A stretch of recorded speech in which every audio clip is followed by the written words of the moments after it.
Is Microsoft in panic mode with the release of Redfall and it essentially flopping, as we know, with performance issues, the game just overall not being good? It seems like everyone's questioning, what is Xbox doing? Are they actually in trouble? Like, should we panic?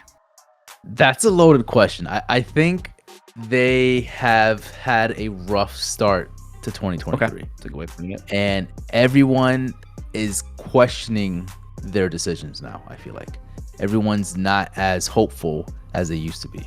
So I want to just like kind of hit some points to where the road, how we got here.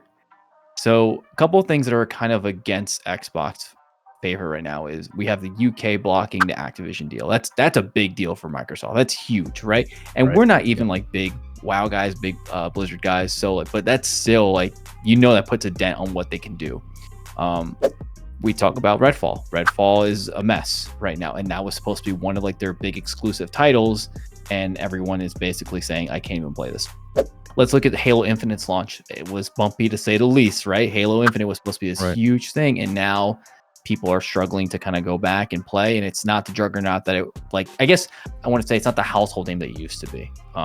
People can disagree about that, but I'm just putting it out from an outsider's perspective, right?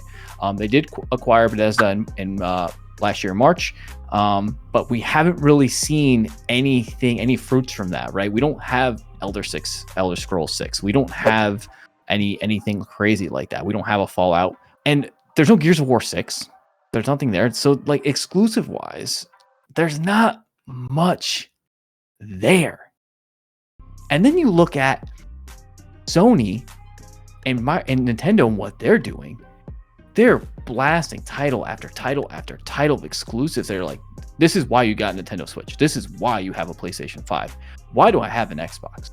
That is a great question. I mean, again, Microsoft, Phil Spencer have been doing so much good for the gaming industry. Let's start there. Let's start about the positives, right? You can play games wherever you want, on your PC, on your TV, on your handheld, like wherever you want to play games on your phone, you can do that, right? The power of cloud, the power of Game Pass, like they've done things that no other company has done in the past because of this whole Game Pass thing, right? Start that there, right? The amount of games that they've pumped out on Game Pass is also something to congratulate them for, because although they're not these like AAA first party titles that we're expecting, they are games that have done fairly well, right? You have games that Pentiment was a good one, but I've heard really good things about Pentiment. Everyone knows about Hi-Fi Rush, right? Hi-Fi Rush was one of those big, huge positive, right? Immortality was also kind of big for a little bit. That also had really good reviews. Psychonauts 2. Somerville, Psychonauts 2, exactly. The struggle that Microsoft is dealing with right now is with their first party titles, and I think what we do to really hinder that situation is the fact that we compare them way too much to Sony, right? And whereas Sony is having these first party titles, AAA, big budget, like these like amazing movie, almost movie like games that you're playing, experiences. Thank you. Whereas Microsoft still hasn't gotten that grip yet, right? They're pumping out games like Redfall, which we talked about a little bit, but it just doesn't hit. It doesn't have that budget that Sony has, right? And so it begs the question. It's like, is that okay? Are we comparing oranges to apples, apples to oranges? Can we allow Sony to just be this juggernaut AAA studio, and then Microsoft kind of house the Game Pass name, the Redfalls, the Halos, like all that stuff? Like, can they both coexist, basically? Comparing them to, like you said, Sony and Nintendo is a little unfair, right? Because they kind of are doing a bunch of different things. Sony has kind of taken more of a Nintendo route of doing things now, right? If they're exclusives and whenever one comes out, everyone's there. But let me ask you a question. Whenever Microsoft drops a day one on Game Pass, whether it be Hi-Fi Rush or Redfall or Halo Infinite, are you not downloading that game that same day? Absolutely. You're doing it, right? So that tells me they're doing something right, where they get the game into the gamer's hands right away if you have this service. And if you don't, that's okay too, right? But the fact that like with this service that you have, you're getting this game with it. You're getting those first party titles when they do come out, and that's something that like Nintendo and Sony don't really do, right? They don't really do that. Like give us a $70 on top of the PlayStation Plus subscription.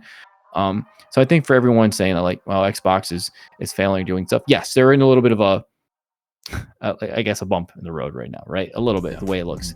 And now, does this conversation change if Redfall has an amazing launch? It launched at 60 frames per second. It worked great on co-op. There are no bugs. Everyone's like shooting and having a great time with the abilities. Because I'll be honest, when I was playing Redfall, I was like, I wish this was better. Like, I want to be here, but I wish it was better. So, but if it was better, will we not be talking about and playing it right now? Yeah, and I think that's the issue that everyone, that's why it's such a big topic right now, because Redfall was released and kind of promoted as this, like, this is it. This is Xbox AAA title, their first $70 budget title, and it flopped in a sense, right? It didn't come out day one the way it's supposed to. If it came out the way you're saying, 60 frames per second, no bugs, no glitches, no screen tears, nothing like that, no frame drops, the tune would have been a little bit different, because then everyone's like, oh, see, this is what Microsoft has been pumping out. This is what they were actually like holding out on us for quite some time now. But that's not what happened, right? And I think that's what people are upset about, because now you look at Starfield as the next one and you're like, are we gonna have the same issue, right? And I mean, we talked about Jedi, what's it called, Survivor. Star Wars Jedi Survivor, but it also had issues, right? It's not a Microsoft title, but it's kind of in the same conversation, because we're seeing these AAA games having a lot of issues. Is it because they just cost way too much now, and the companies don't have the budget for it? Is it because Microsoft isn't giving the companies a budget for these titles? Like, there's so many questions about that, and I think that's what a lot of people are kind of afraid of, because they're seeing that this is a trend now, right? They're seeing Halo not doing well. They're seeing, again, you have a few ones like Hi-Fi Rush, but they're seeing like the AAA budget titles not doing so well. So let's move on from Redfall. Let's go into Starfield. Starfield, they're going to have their state of play in June. Do you think, first, is this game going to come out butter smooth? And then second, if it doesn't come out butter smooth, are people going to again start saying Microsoft is trash and they're done for? Everyone's relying on Starfield, right? Because this is another flagship title for Microsoft that if it doesn't hit, then like they have Hellblade, right? That's another great game that we're looking forward to. Where's Fable? No idea, but there's still quality games that we're waiting for, but there's just no release date. There's nothing to like really anticipate. There's nothing to anticipate, right? Starfield's around the corner and we're like, all right, this has to hit, right? We've seen you guys fumble a few times. This one has to be it. And a lot of it is relying on Bethesda, which Bethesda has a lot of issues when it comes to performance issues, right? Oh yeah. Fallout is no stranger Fallout to 4, frame drops, to glitches. Yeah. Exactly, dude. So they have to really do something different now, Bethesda and Microsoft, to like make this game not good. It has to be like fucking phenomenal. It honestly has to be like a 9 or 10. More than great. It has to be like a 9 or 10 to come out. But then you look at like Sony has SAG titles, like they got titles going out to all the way in the year, so we're not worried about them. They're doing just dandy. But then you look at their. This is the thing though, Sony doesn't have that many exclusive titles. Like yes and no, they don't have first party titles. Like I think they're gonna release Spider-Man, and that's Final Fantasy. 2 Final Fantasy. But that's not a first party title. It's just an exclusive that they kind of made a deal with Square Enix. Which whatever. It's an exclusive. Sure, I get it, but. What I'm saying is their first party titles, if we're just strictly talking about first party titles, Sony is in a great position where they're just like, yeah, we'll release one. You guys want Spider-Man 2? Sure. We'll give it to you guys. And everyone's just chilling. Everyone's just happy. Everyone's just like, yeah, fuck yeah. And then next year they'll release another one. Like they don't have to like continuously like release first party titles, because everyone knows what they're getting and everyone's just like satisfied. On top of that, they have like these these connections with everybody else, like Square Enix. They're releasing Final Fantasy 16 soon, so they have stacked shit, like you said. When it comes to Microsoft, though, it's a problem because they don't have anything that's like Game of the Year contenders. Like nothing about them is Game of the Year. So Hi-Fi Rush is a great example because when that game came out, everyone was like, they were like blown away, being like, one, I think it was like shell shock because of just like all of a sudden this amazing game just came out of nowhere and we didn't expect it to. So there's one. Two, it's like that did have us shut the hell up for a while, right? Like we were like Microsoft is great, like they're in good shape, they're gonna be fine, this is awesome, Game Pass rocks, like we're good. And then now you hear this, like they have a blunder with like Redfall because they were hyping it up so much, and now everyone's just like on their case. So I think it's all about like the big, you don't have to pump out these titles every few months, you just put one mega big one that everyone's going to talk about for months and months and months, right? You look at the Elden Rings, you look at the God of War Ragnaroks, you look at Resident Evil 4 remake, right? You have these titles that are going to carry you over for a long time because they're not going to stop talking about them. And I think that's why Starfield is such a big deal to people, because they're like, this is the megaton title they need.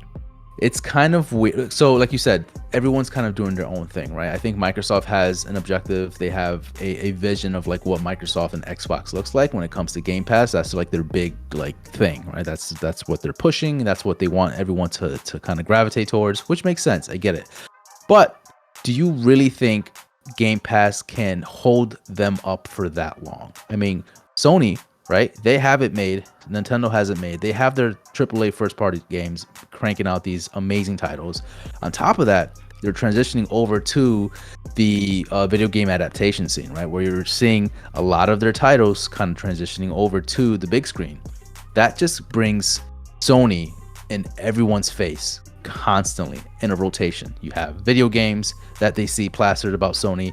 You have movies that are like, you know, plastered because of Sony. Like, it's just a constant positive thing, right? You see Uncharted, which did okay. You're seeing Twisted Metal, which looks decent. You're seeing like all these adaptations, right? We just talked about Gran Turismo, looks cool. Sony. Nintendo, right? Super Mario. Like, there's a positive vibe going there, right? Then you see Microsoft when it comes to Redfall, when it comes to the UK block. There's so many ups and downs with Microsoft that there's not a lot of goodwill that you're seeing from them. They do things that they listen to the gamers. For example, they got Discord able to work on Xbox way before Sony got it on to work on PlayStation. And again, we talk about them playing nice with PC, right? They just said like, we just want you to play the games anywhere you want. So again, people are focusing on the bad because of Redfall, but I think there's still a lot of good coming from them. We just need to be patient with them. And I think they'll come out with some really cool stuff. Again, just have some of our best memories on some of these Xbox titles. You mentioned just now, you know, just be patient, wait till the games come out. How much more patient? People have been waiting for a first party AAA title that like rocks their socks for about a decade now. You know, that's why you got a whole selection of games on Game Pass that's at your fingertips that you could play while you wait. Because I guarantee you there are a lot of games on there that are amazing games that you haven't even touched. Of course, that is, I'm not knocking Game Pass, but why? Like, for how, again, that goes back to my question: how long can Microsoft just hold up Game Pass as like, this is their scapegoat? This is, you know, you have Game Pass, you have an influx of games. Like, don't worry about it. You don't have to have a first party AAA title. You have a bunch of indie titles to play, right? And a bunch of like, you know, sprinkled like Forza here, sprinkled Halo here, but like, clearly that's not enough. Clearly they're not doing great as far as like their sales for Xbox from what Microsoft is saying. Clearly, you know, Redfall is not doing great. Like, there's so many things that, again, people say like, oh, first party titles, like, that's not a thing anymore. You don't need first party titles.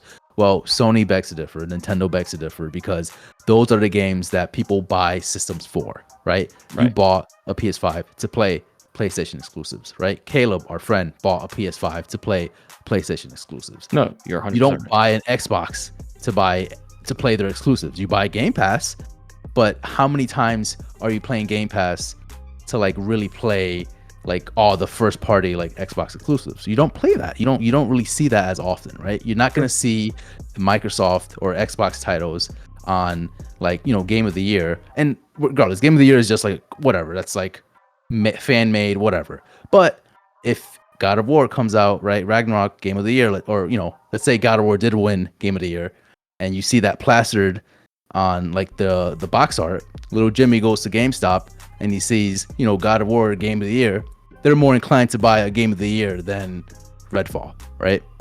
So it does bolster a little bit. Yeah, I mean, the whole PC thing is a double-edged sword because now you can play it on PC. So why would I buy an Xbox console? I don't need an Xbox console to play. But not everyone has a PC, right? I mean, I feel like everyone has a PC, but I'm also a little older. I have disposable income. If you're younger, you don't have a PC, you might just have an Xbox. So, Right. but again, there's not a ton of things on there that scream like I need to have an Xbox right now. Will Starfield change this? Maybe they're putting all their eggs in that basket, right? They're putting all their eggs on Starfield to people are going to lose their mind over it. That's why Starfield is so important right now, because there's so much really relying on this game right now to see what Microsoft is capable of. Guys, tell us what you think in the comments below, or tweet at us. And what do you think about Xbox? Are they failing? Are they in trouble? Or we just got to wait a little longer? Thank you guys so much, and we will see you next week, same time. Good night, Peace. Good morning, goodbye.